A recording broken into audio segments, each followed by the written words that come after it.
salaamaaleykum mbokki Diofior salaamaaleykum sama papa yi ma fekk je me présente je m'appelle Makhtar Dieng je représente l'entreprise TGC. Bon, la commune de Diofior bi ñu ma woowee expliqué ma le projet.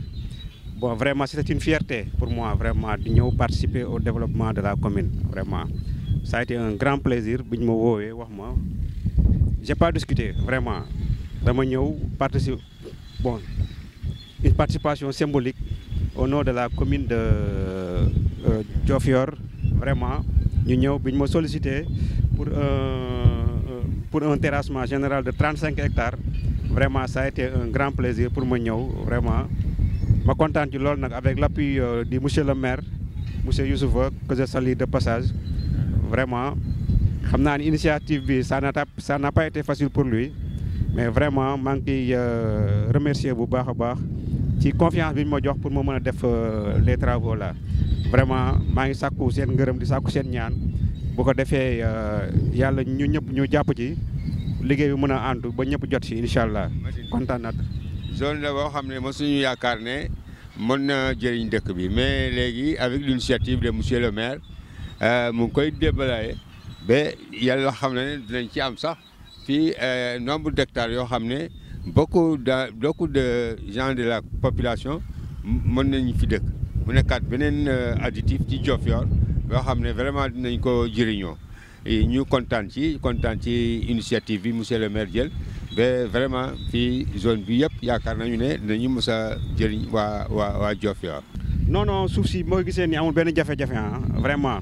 Si vous avez des bons constructeurs, vous avez vraiment les voies de dégagement, vous n'avez pas de problème, Inch'Allah. Vraiment, c'est une zone habitable, vraiment. Vous n'avez pas de problème. Vous avez les ruelles, les nécessités. Bon, canalisation, la mer n'est pas très loin. Ça sera mieux. Voilà, bon, Diofior TV, je suis Siaranu. Je suis Ibrahim Faye, président coopératif d'habitat de Diofior. Et Mosando a au niveau de la commune. Nous avons participé au développement de la ville d'une manière ou d'une autre. Donc, je remercie à notre part de Machallah. Et coopérative d'habitat, ça a été réfléchi mûrement. Et à Mignalol, nous avons surtout au niveau de notre commune, les communes locales, dans les Mayer. Iyo mairie fe nak ari mairie fa laaj ñaxit dol na walu demande terrain yam lank sax la ko fa ga to ari des terres cultivables to sax la yakara xok yakare lakas bu nga bakan sax la tout lank na xoxel mo ami nga xal lank fa to riman ke sax la jam yam xok ra yakaro activité principale fi ça fait tout presque xokale bon do kin mom afié fi pour xalata ina fié pour xalata depuis lors on réfléchit autour d'idées et de programmes pour le développement de la ville. Réfléchira, bon, on a trouvé que ça allait, parce que ndax mettre sur pied une coopérative d'habitat. Bon, roog nak fi andé dara boy rek nana xalaata te xalaata nak wala te ci ngongu xalaat sax te bi doon xalaat lo ana saxtanen yi ngalatan bo yi ngéñen kan mais sax le gouvernement lancé un programme d'habitat sur les 100 000 logements. Il doit se ngi ay zone feke rek ki na gu jang axen nandin bote wagu genel bo ad win jako mbago centre so oten pour am jeg men lang ya mairie fe jegate lang ata joditna on ngata yokit na saxale ga ngan anda même problème mu jago saxale ya demande ke gupu fuf ke warna degel iyo donc kon keke ndimle saxale re ari dimle mairie fe à répondre aussi no pour politique fe gouvernement fe iyo ken taxu bo ingéñen on pour mbat nu njal premièrement nak il lance appel réunion wi na to ngatit il lena den il y a discussion que ifna andam ke upna wiina fop sax yaakar wa réaliser mbok iren iyam jëm mécatique mom ka jafign iyo to wax dek ce n'était pas évident iyo i mbaxtaan fu den sensibiliser a den il y avait ceux qui s'étaient intéressés i batu te mbi réunion moju approfondir exactement les réflexions i ay ke d'accord avec aussi à la netissant i ñanga we d'accord na mbinti bisit on ingénieur te fi les études ade zone V à part ak awa jallel to a jalle ngi ne te warna jaltel awa genel dans la mesure où o refo de sax utan o ge angal lank sax presque lang bala rek utan mom ni balga to o tanga bo me taxet na wutan le sax xanu ge les limites naturelles tu vas faire la différence entre les tan pour cette zone là iyo donc refe de uden ko na wa jallel iyo a refare ma anne sa kasadi kame taxar rek sate fe mete binot na dakore jong fe o meke fo guerre finalement wi ne jong fe genan meke dem beddi in yam ne mana mujna mujuna wud lak ina a jallage mo xana wanu kina rendre habitable iyo ye étude ke pare na nak te ala ina wa jallel da koy neke wagu jaltel iyo 75 hectares re koy mais mairie feten délibéré la coopérative mais 35 fait rek imbogu njang yam engagé 75 hectares pour l'aménager c'est pas facile pour une première expérience mom retikte no ndanka fa fakte jaga tanga o ndanka bo aménage 35 hectares ke a wera nga dat to jegiro ten jafe jafe waga tata tira en longueur nu ke yok na surtout iyo 35 ken nak ten i ndemare o nek ten i njalla iyo kam calel ken nak bon terrain 500 mètres carrés reka iyo ndiki nak pour participer Boré Agouré, membre de la coopérative, il te fait une adhésion de 10 000, une cotisation de 6 000 francs par an. Une coopérative ne s'arrête pas. C'est une structure qui vit. Parce que ses rêves de faire quelque chose comme habitat tout court. Même au-delà de l'habitation, il y a des domaines, projet va la casse réaliser. Il y a des bateaux de pêche au niveau du port, ou bien des projets de terre pour activités agricoles, ou la usine la casse. Mais les gens croient que peut-être coopérative d'habitat a mbogé pour jall gen Dakar mais kete wag nak quoi fait ayaja yaj jërëjëf mbola ne mi resim na fop mi ref maire fe commune fe Diofior jegula trop cialel ke andona coopérative d'habitat de Diofior ten lancé un et que tal bo les coopératives d'habitat fere ten ref coopérative no anda ye o maado xe ten simtun no anda ke rena coopérative o maado xe a jeg ka te a lalitna wi no andona ye a mbuga ngen nan calel den a mbuga ngen nan soit a xooxare ka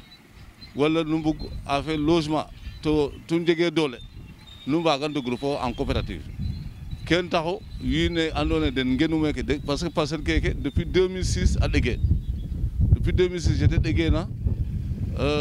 presque aw fa 700 parcelles ka andona a lotiré bo pare zone feke fop wiin we leya o tan sax nda en fait fande kamu tan le yaam meke i ndefna yaay ke in de u meen a ɗing ye de mbiyena a ɗing communauté rurale a eet a gar sax ba ligan na den ye commune fe garna en 2006 te fi in lotissement ba a fi in parcelle mais i ndono hop parcelle nu wiin ande nda itam ye parcelle ye crefe na parcelle nu wiin to itam xena ndan wiin we mbaga ngara ngenin men directement wiin njaku a ndabida in mairie a leya ine ino kat parcelle ka in i mbugo mbug e de suptel a ɓiselu mbiñu lakas to 700 parcelles watnanga den meke xay me in tolora bugnu ɓis njongule yaxanu pangu jongule men layat me kaga moom roog moƴu waago keno mairie fe jega teen lankante fi'a kaga alors mene aussi Ibrahima Faye feke ren te ref président im waxtaan fu ten te lebe pourtant wiin we mbaga mbi coopérative d'habitat i ken mbidu coopérative d'habitat donc i nqo wiin we ando naye njegu parcelle ke meke fu saate fe fop 1er janvier 2020 ngo aussi président le directeur fait annoncer ten saxu coopérative d'habitat au Sénégal monsieur Sidi te garid a expliqué une coopérative a monté tel bon de monter coopérative à Kom depuis la coopérative a monté ena nak mais on commencé tous les démarches président xana leya na xoxum ke andona kene jallu ten fop bo ke bo ambadid meke mi en tant que maire kaagumu seede to mairie comme nous antuna kate alala dat rek nda refere mairie fo te na jalla développement na sax coopérative ke saxul to lenga coopérative te ndey sax la rek anda coopérative d'habitat fe mairie ne refina ale comme neno to nu mbugam bu ko to en coopérative refere mairie fo na ret ka ak entreprise fe gara jall nu na mboka toka nu ne jeg na parce que nu mboka to cotiser o ngo entreprise ne te gara jallin bo ke andona a wara o deɓel walla gen ke gaan walla te jullel mbalit bo xo te xennandel bo oxum ligo'una o waaw gen teen ken taxu bo ken mairie a jiriñu yete fina itam i mbi convention entre mairie fo coopérative d'habitat fe donc in lala dene i délégué a nuun parcelle keke pour nu mbaag no aménager préfet aussi a approuvé an um maado fop a yegaan donc coopérative d'habitat fe c'est officiel donc ten délégué pour vraiment a conduire calel ke en pare anga bo parcelle bo terrassement ke fop a pare oxum nu andoona yee buga numéro no nak numéro no mairie xottit kan o garanga o rabid frais de bornage maintenant mairie fe a coxong attestation fo donc ken re calel ke mairie entre la coopérative fo mairie fe nda refere mairie fe xooxum ten na fi'a calel ke coopérative d'habitat fe na fi'an coopérative d'habitat o layangaan ten re wiin we rek wiin we ten re coopérative d'habitat yaam mboole ten re doole te nu ɗeetlooxangaan Ndakaaru sax coopérative d'habitat ke den njalnu Ndakaaru Parcelles Assainies coopérative d'habitat ke Mbour fogaam nuun nana o maag oxe Singi Musu Singi nama layate ji ndiig vraiment ngidman to ñaananan yaam ten fu xooxum a jal caaku na coopérative wiin Njaaku Diofior xay a njega pin Ndakaaru coopérative d'habitat fa ndiig ten tax bo de jeg a fi'a coopérative Parcelles Assainies a fi'a coopérative Keur Massar donc wiin we anda ke na coopérative donc quand faña wiin we mbi'a confusion coopérative entre la coopérative pour la mairie refere mairie fe na jala coopérative fe na jala mairie ka encadrer itam mairie a faciliter aussi calel ke ken mairie a jiri a fi'a nda kene lalta lal rek mois doxe a jebal wiin we pour de mbaagu a njalana qoox den nda nak a jega lakas ka mois doxe fina ten ref xar le président Macky Sall son excellence Macky Sall fe ando me xe gidman aussi simnan a lancé programme 100 000 logements au Sénégal nun nanan donc commune o commune a fiyanga 1000 logements ne commune ke mbodna fop pour te de 100 000 logements xana yoɓ parce que commune ke Sénégal a mbada 500 et quelques logements 500 communes commune o commune a fiyanga 10 000 finalement tu as 500 000 logements tout 100 000 logements rek a ref Diofior la commune de Diofior nak ino i mbi'a engagement bo i mbina lettre pour adhérer au programme de 100 000 logements to programme 100 000 logements keke foga ten i njebalin coopérative fe donc après aménagement fe roga fa fi xewel sax bo mois doxe fi meke ce qu'on appelle des logements sociaux kene waago itam a jega ka andoona itam mairie fe ten a bugu ɓiid pour a moƴo encadrer calel ke coopérative fe a yoɓanin ten re xar a ɗatale entre Diofior fo Ro a ɗataleen piste fene i nge'a FERA le fonds d'entretien routier bo a leme xana a fi'in piste donc xana fi'in latérite bo xan o kiin a waag o ɓeta Diofior bo Ro to jootkiro te waru a inoot ancien dispensaire fe a fadiid ndig fe de'ena a continuer bo Ro kaaga re itam xewel fo maak fa andoona yee i signer an mairie fe signer an bo inchallah ndiki calel ke a démarrer. L'adhésion est égale à 10 000, voilà. Tu fais la cotisation chaque année. Pour devenir un membre, il te faut une cotisation de 6 000 francs par an.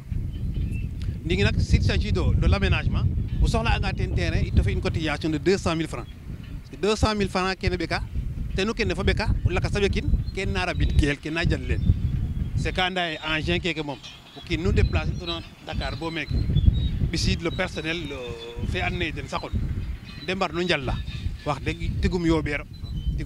donc kon xalissam motosik te narabit kelten donc kon deta ngan ino na les membres que ko den nan dab dan ka ko den iyo kon ki nu bug na fop dis-toi que 200 000 francs na chung men fu 10 000 francs adhésion fu 6 000 francs cotisation annuel fait iyo ken ten nek na jal kan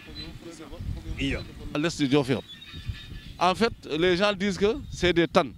donc les gens ne peuvent pas habiter ici mais ce que je veux signaler c'est que là où nous sommes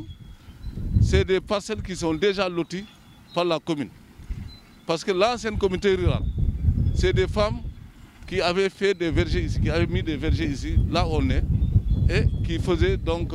du maraîchage, d'autres aussi même cultivaient du mil pendant la saison des pluies. Et lorsque la commune est venue en 2006, Donc il a transformé tous les petits vergers là en parcelles. Mais malheureusement, depuis lors, les parcelles là sont inhabitables. Les gens ne peuvent pas habiter ici. Pourquoi? Parce qu'il y a des creux, donc il y a de grandes fosses. Bon, ce n'est pas aménagé. L'eau ne ruisselle pas correctement, bien qu'on est près de la vallée. Donc c'est des zones inhabitables.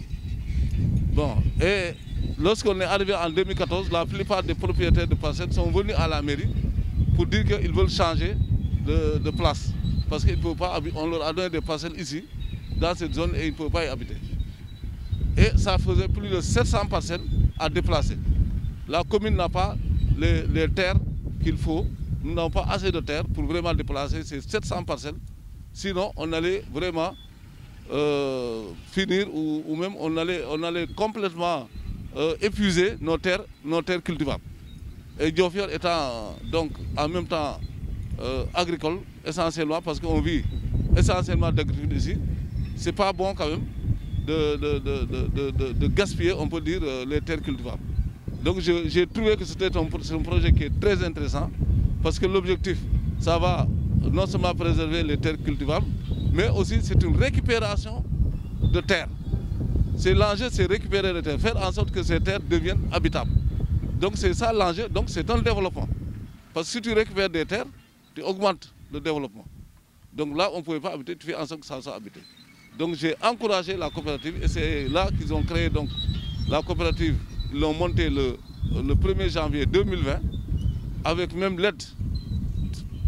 du directeur des coopératives au Sénégal, M. Sidi, qui s'est déplacé de Dakar jusqu'à Diofior pour monter la coopérative. La coopérative est montée et ils ont fait donc toutes les démarches, lancer les adhésions jusqu'à faire venir la société pour vraiment aménager ces parcelles-là. Donc moi ce que je vais dire, c'est lancer un appel aux populations pour leur dire que cette coopérative-là,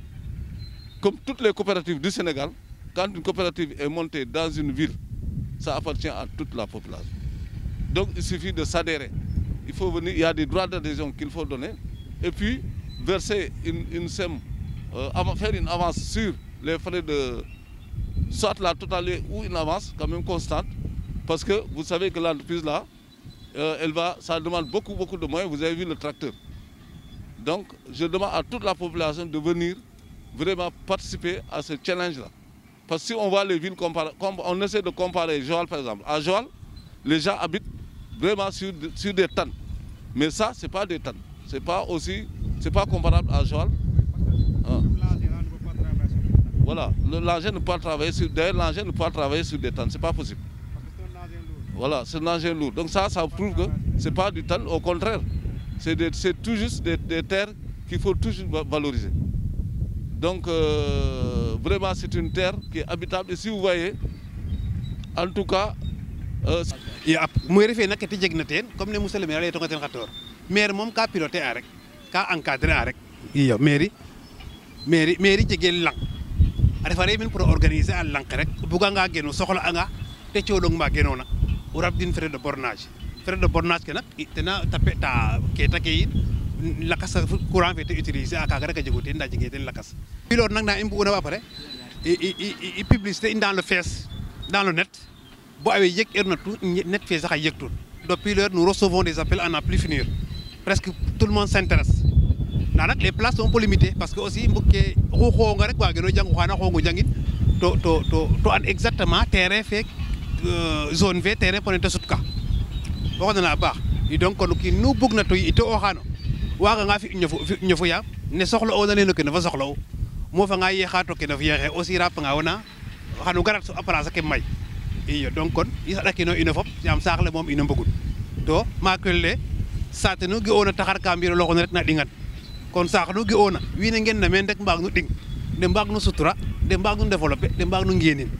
iyo donc kon le développement de la zone c'est une affaire pour nous tous c'est une affaire des populations de la ville iyo donc isa dakino xam baax iyo me lancer appel à tout le monde qui nu yito xuna to buga nga rek mom waga jangel adhésion ve bindel iya gidma nun to yakara non remercier à tout le monde wa simul len le personnel de la mairie mais remercier à den yoba nanu in keke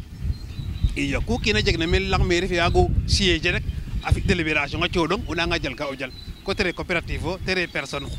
kii à titre personnel o soxla'anga pour investir men sax mairie fe waag ngo yóbbanong ten pour investir i donc me remercier a den d'une part remercier a nuun aussi Diofior TV wax deg jeg aussi mu jeg chance i aussi mu jeg chance xet fu nuun nda andam ke nu mbiya tout ka ngi'an ka nanan wax deg fa yàlla nu mbaaxan saate fe trop. Cette zone-là, c'est la seule zone touristique de Diofior. Donc, c'est une zone qui est vraiment importante pour le développement futur de Diofior parce que ça peut amener le tourisme. Et c'est l'ancienne route même de Fatick à Ndangan, comme il le disait. Et là, bon, pour ne pas être mystique, les gens aussi disaient que là, tôt ou tard, c'est ça une cité. Donc je lance un appel à toute la population, vraiment pour venir participer à ce projet-là. Je vous remercie.